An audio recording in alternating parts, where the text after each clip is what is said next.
কাকা এই ক্ষীরর বই কি আপনার? হ্যাঁ আমার। তা ক্ষীরক কিরকম বিক্রি আছে এখন বাজারে? ওই 80 টাকা 85 টাকা 90 টাকা এরকম পাইকারি বিক্রি আছে তাই তো? খুচরো খুচরো পাইকারি পাইকারি পাইকারি বিক্রি আছে। তা কি লাভ হবে? আশা করা যায় কি লাভ হবে ক্ষীরই? হ্যাঁ, লাভ হবে তো।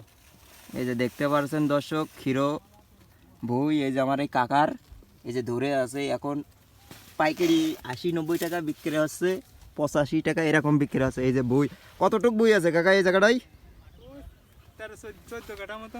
14 কাঠা মতন বই।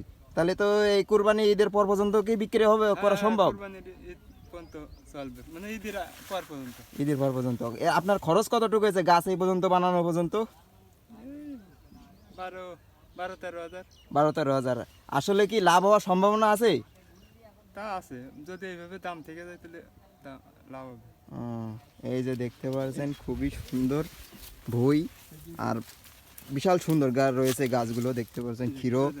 এই যে দেখাচ্ছে আমার এই যে ভিডিও ওই যে দেখেন ওই যে বড়, এই যে বড় একটা ক্ষীর কেবল ধরে, কেবলটা ধর হয়েছে, এখনো ফুল ধর আসেনি তাই না? কেবল এটা ধর হয়েছে গাছে, কেবল 2-3 দিন চলে আসে।